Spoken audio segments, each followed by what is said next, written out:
बिस्मिल्लाहिर्रहमानिर्रहीम। अस्सलाम वालेकुम। आज 12 जून बरोज़ हफ्ता हम बात करेंगे 4 अहम इश्यूज़ के हवाले से। जो मामला था चीनी माफिया के ख़िलाफ़, शुगर माफिया के ख़िलाफ़, उसमें बड़ा अहम फ़ैसला लिया FIA ने। वो डिटेल्स मैं आपके साथ शेयर करूँगा। साथ हम बात करेंगे लीगी अरस्तु ने इतना बड़ा ब्लंडर किया है और ओवरसीज़ पाकिस्तानियों की जो ना सिर्फ मैं समझता हूँ तौहीन की है, जिसकी हम मज़म्मत भी करते हैं, और उसकी डिटेल्स भी मैं आपके साथ शेयर करूँगा। पाकिस्तान पीपल्स पार्टी पार्लियामेंटेरियन के गिर्द घेरा तंग हो गया है और जरदारी हाउस इस्लामाबाद के 2 रहनुमाओं को गिरफ़्तार किया गया है बड़े अहम केस में, और एक गिरफ़्तारी हुई है बिलावल हाउस कराची से, जो पाकिस्तान पीपल्स पार्टी के MPA हैं। उसकी डिटेल्स भी मैं आपके साथ शेयर करूंगा। पहले हम बात कर लेते हैं एहसन इकबाल के बयान पर। एहसन इकबाल का बयान है, एहसन इकबाल तौहीन करते हैं हमारे ओवरसीज़ पाकिस्तानियों की। एक बात आप याद रखें कि जिस तरीके से मैं पाकिस्तान में बैठकर पाकिस्तान से मोहब्बत करता हूँ, मैं ये समझता हूँ कि मुझसे बढ़कर ओवरसीज़ पाकिस्तानी पाकिस्तान से मोहब्बत करते हैं। और क्योंकि मेरी उनके साथ बहुत ज़्यादा जो है वो डीलिंग रहती है, उनके बहुत ज़्यादा केसेस हैं जिनको मैं डील करता हूँ।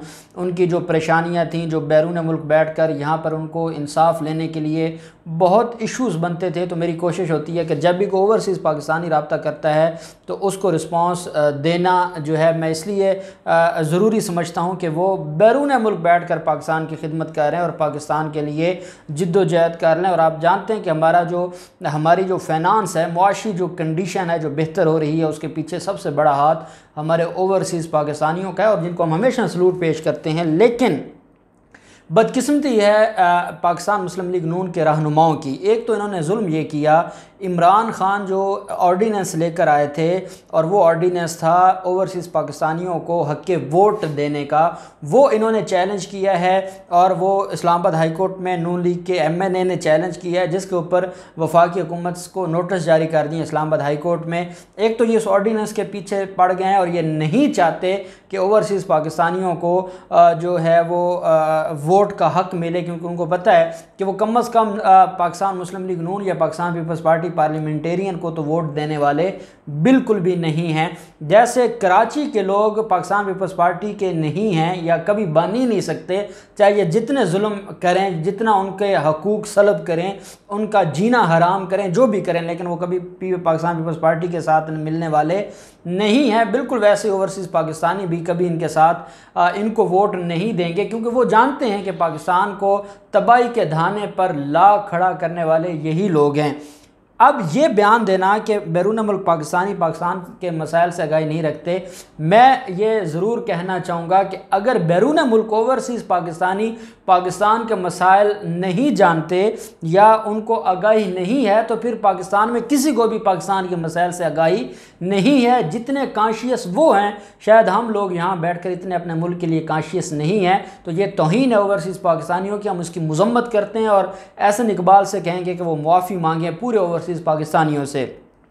आपको ये भी पता है कि एहसन इकबाल को दिफाई बजट पर बड़ी तकलीफ़ है, और कहते हैं कि पिछले 3 साल से, जब से इमरान खान की हुकूमत आई है, दिफाई बजट को नहीं बढ़ाया गया। हालांकि महंगाई भी आई है, जहां महंगाई आम आदमी के लिए है वहां फ़ौज के लोगों के लिए भी महंगाई है, लेकिन उसके बावजूद जनरल बाजवा और इमरान खान 2 मिलकर पाकिस्तान को मुस्तहकम करना चाहते हैं। और इन लोगों की आप देखें ये कितनी जो है वो इंसान खुशामद की भी कोई हद होती है। आर्मी को अगर ज़रूरत होती तो आर्मी ख़ुद जो है वो हुकूमत पाकिस्तान से बात करती, क्योंकि उनके मामलात चल रहे हैं और वो जानते हैं। ख़ुद कमर बाजवा कभी जो है वो सऊदी अरब जाकर, कभी चाइना के लोगों से मुलाकातें करके पाकिस्तान की मईशत को बेहतर कर रहा है, अपने लिए कुछ नहीं ले रहा और दिफाई बजट में अपने लिए इजाफा नहीं मांग रहा। हर चीज़ में इजाफा हुआ है, सिर्फ दिफाई बजट में इजाफा नहीं हुआ, और इसके ऊपर भी एहसन इकबाल को तकलीफ़ है। वैसे कहते हैं कि इमरान खान उनके बिहाफ पर आया है या ये सिलेक्टर है, लेकिन जब इमरान खान सिर्फ कौम की सोचता है और इदारे कुर्बानी देते हैं, तो उसको बजाय इसकी कि अप्रिशिएट करना, उससे भी ये तनकीद का पहलू निकाल लेते हैं। ये है इनकी बीमार जहनीत, जिसका कोई इलाज नहीं है। दूसरी तरफ आप जानते हैं पाकिस्तान पीपल्स पार्टी पार्लियामेंटेरियन के जो सरबराह हैं आसिफ जरदारी, आसिफ जरदारी के जो मामला है, पार्क लेन रेफरेंस एक फ़ाइल हुआ था आसिफ जरदारी के ख़िलाफ़, और पार्क लेन रेफरेंस में ये कहा गया था कि आसिफ जरदारी ने एक जाली कंपनी बनाई, जाली कंपनी के नाम पर जो कर्ज़े लिए, और फिर अपनी जो कंपनी थी, अपनी कंपनी से उन्होंने जो प्रॉपर्टीज़ थी वो अपनी कंपनी की उसमें फ्रीज़ करवाई। और सबसे अहम बात यह है कि उस जालसाजी में अरबों रुपए के कर्ज़े लिए गए, लेकिन ओरिजिनली वो कंपनी एग्जिस्ट ही नहीं करती थी। और आसिफ जरदारी पहले उस कंपनी के हेड थे, फिर उसके बाद रिज़ाइन करते हैं, जब वो सदर बन जाते हैं। तो पूरा एक ड्रामा था। और पार्क लेन रेफरेंस आपको याद होगा, हम अक्सर जो है उसकी तफसीलात बताता रहता हूँ मैं। जब आसिफ जरदारी पेश होते थे या जब आसिफ जरदारी गिरफ्तार हो गए तो हम उसके ऊपर बहुत ज़्यादा बात करते थे, क्योंकि अभी उसमें जो प्रोसेस है वो नॉर्मल प्रोसेस है, जिसको हम जर्नल प्रोसेस कहते हैं, इसलिए उसकी उसका हम ज़्यादा जिक्र नहीं करते। लेकिन वो केसेस की समाअत जज आज़म खान साहब की अदालत में हो रही है। उन केसेस में आसिफ जरदारी के 2 फ्रंट मैन आज गिरफ्तार हुए हैं इस्लामाबाद से। साबिक मेंबर है इन्वायरमेंट LDA का CDA का मेंबर इन्वायरमेंट CDA मियाँ वहीदुद्दीन, इनको जो है वो आज गिरफ़्तार कर लिया है। और ये इन्होंने क्योंकि इस्लामाबाद में ये जालसाजी की थी, इनको मियाँ वहीदुद्दीन को आज गिरफ़्तार कर लिया गया नैब की तरफ से पार्क लेन रेफरेंस और जाली अकाउंट्स केस में। और साथ साबिक नायब तहसीलदार है मोहम्मद इकबाल, उसको गिरफ़्तार किया गया है पार्क लेन रेफरेंस और जाली बैंक अकाउंट्स केसेस में। और इनके खिलाफ एलिगेशन ये है कि इन्होंने 118 कनाल गैर कानूनी तौर पर मुंतकिल किए पार्क लेन कंपनी को, और उस मुंतकिली की बुनियाद पर इनके खिलाफ ये इनको बतौर मुलज़िम नामज़द किया गया था और इनको गिरफ़्तार किया गया है। और जरदारी हाउस इस्लामाबाद को अब हर तरफ से घेर लिया है नैब ने, और उसकी वजह यह है कि जो इनके फ्रंट मैन थे सारे एक एक करके, चाहे वो सलीम माडवी वाला हो, चाहे वो मुराद अली शाह हो। अब सलीम माडवी वाला को देख लें, उन्होंने बरीयत की दरख्वास्त दी, अदालत ने उठाकर फेंक दी, अदालत ने वो खारिज कर दी।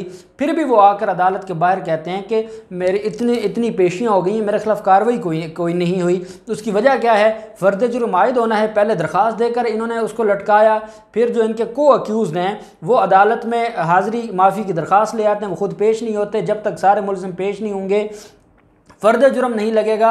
ये खुद ये सारा कुछ मैनेज करते हैं और बाहर आके इल्ज़ाम नैब पर लगाते हैं, इतनी पेशियाँ हो गई, हमारे खिलाफ कोई कार्रवाई नहीं हुई, ये इतने झूठे हैं। लेकिन जो अदालत में होगा वो हम आपको बताएंगे, ताकि ये बाहर आकर जो झूठ कौम के सामने बोलते हैं, कौम इनके झूठ को बेनकाब करेगी और कौम इनको बताएगी कि आपका असल किरदार क्या है। अब हम आ जाते हैं खुर्शीद शाह का बेटा, जो पाकिस्तान पीपल्स पार्टी पार्लियामेंटेरियन का MPA है सिंध से, और ख़ास आदमी है बिलावल हाउस का, और जिसके बारे में ये कहा जाता है कि वो जो ज़्यादा अपना वक्त है वो बिलावल हाउस में गुजारता है, फ़रख शाह। उसका आप जानते हैं कि एक रेफरेंस फ़ाइल किया गया था आमदन से ज़्यादा सासाजात केस का, और वो 1 अरब 23 करोड़ का रेफरेंस है। और उसमें खुर्शीद शाह, उसकी बेगमात, उसके बच्चे और बाकी जो उनके फ्रंट मैन है, ये टोटल 18 लोग हैं जिनके खिलाफ ये मुकदमा दर्ज किया गया था। खुर्शीद शाह जेल में है। खुर्शीद शाह की ज़मानत सिंध हाई कोर्ट ने खारिज की। सिंध हाई कोर्ट के फ़ैसले के ख़िलाफ़ वो सुप्रीम कोर्ट है। सुप्रीम कोर्ट ने कहा कि आपकी ग्राउंड पर मेरिट पर तो नहीं बनती।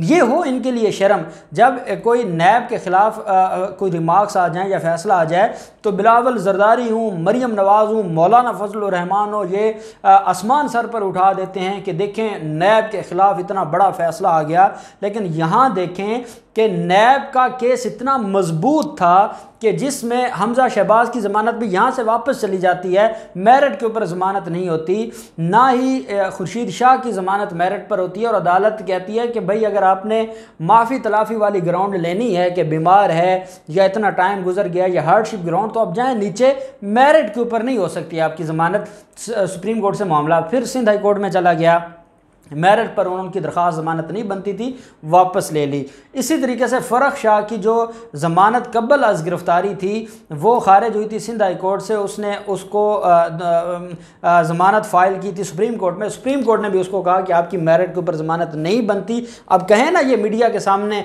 कि सुप्रीम कोर्ट कह रही है कि मेरिट के ऊपर, क्योंकि केस इनके ख़िलाफ़ इतना स्ट्रॉन्ग है कि मेरिट पर आपकी ज़मानत नहीं बनती। सुप्रीम कोर्ट ने इनको भेज दिया था कि आप 3 दिन के अंदर अंदर सरेंडर करें। फ़रख शाह ने आज एडिशनल सेशन जज साहब की अदालत में सरेंडर किया है। नैब ने Farrukh Shah MPA Pakistan Peoples Party Parliamentarian को गिरफ़्तार किया है। गिरफ़्तार करके नैब दफ्तर में मुंतकिल किया गया है। साथ ही नैब अब पेश करेगा फ़रख शाह को कल, और फ़रख शाह को कल पेश करके इसमें जो मुल्ज़िम है, मुल्ज़िम के ख़िलाफ़ अदालत जो है, अदालत से 15 रोज़ा जिस्मानी रिमांड तलब करेगी। फ़रख शाह की जो जिस्मानी रिमांड है वो अदालत से तलब किया जाएगा।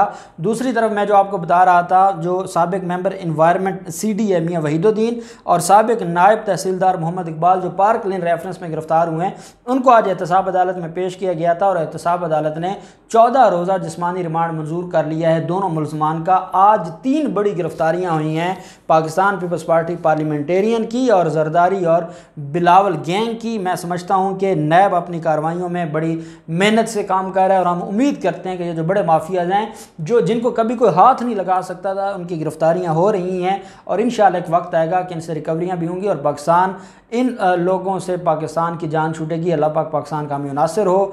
बहुत शुक्रिया। अल्लाह हाफ़िज़। पाकिस्तान जिंदाबाद।